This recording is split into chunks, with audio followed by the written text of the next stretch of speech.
At times on this channel, we've talked about regulations in China regarding video games. Oftentimes, this topic comes up when we're talking about Hoyoverse and Genshin Impact. Well, apparently, the government of China, the Chinese Communist Party, has released a new set of guidelines that they plan on implementing in regards to online video/television and video game streaming. So I took a look at this myself, and I think you might find it interesting as well, so I'm bringing it here to you. Let's take a look. If you find this sort of content interesting, a like and/or subscription would be much appreciated. And from number 1, strictly forbids the streaming of illegal games. TV shows, reality shows, streaming, and short videos are not allowed to mention video games that are not approved by the upper management. Streamers are not allowed to use their streams to promote illegal/not approved games on various online game platform. Okay, so keep in mind the translation is a little bit scuffed, but we should be able to get the point. It sounds like if you're going to stream a video game, you need to be sure that video game has been approved by upper management. I don't know if that could mean some Chinese Communist Party members in a managerial position in a company, for example, or if they literally mean some kind of government entity that will approve or disapprove video games and make them illegal or legal. Number 2, reinforce the supervision on video game streaming content.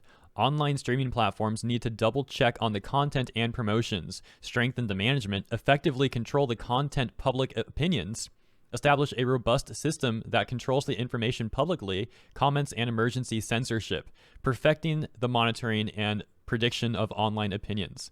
Again, the translation's a bit rough, but that sounds a bit dystopian in my opinion. To be fair, I guess dystopian could be used to describe a lot of things the Chinese Communist Party does. Now, moving on to number 3. Reinforce the behavior of streamers. Platforms need to guide the streamers and viewers to interact politely and rationally, donating reasonably, and work together to protect the civil and healthy environment of online streaming. Streamers need to maintain a healthy taste, consciously abandon trashy, vulgar sexism and other low-level interests, consciously oppose spamming behavior, ill-informed aesthetics, fan-based maniacs, money-worshipping, and other bad phenomena.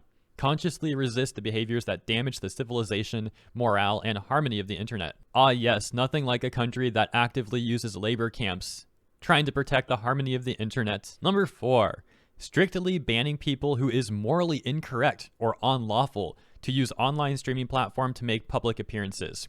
Platforms need to control the selection of hosts and guests by checking their political knowledge, moral, art standard, social appealing, never use people that are politically incorrect, violating the law or morals. 5, urge the online platform to protect teenagers under 18.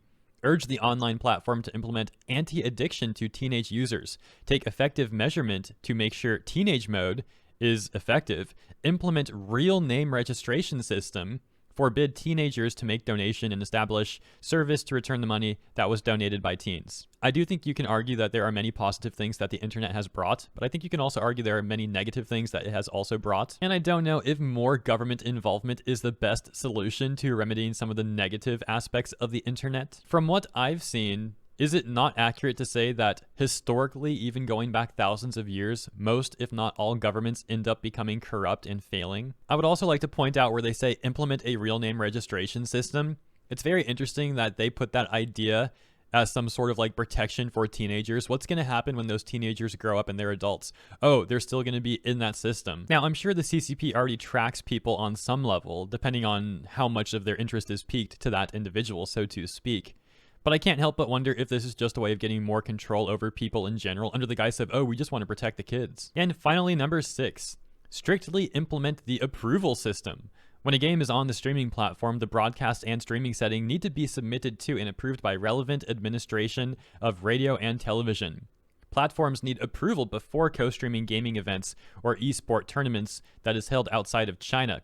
Hereby, we ask provincial bureaus and administration to guide local streaming platform and gaming studios to focus on prominent problems, refine management, strengthen government, and effectively implement these requirements. All right, and that is the news. I am no expert on this topic, so I don't have too much else to add. Let me know what you all think about this in the comments. I'll see you there, and also in the next segment on the way.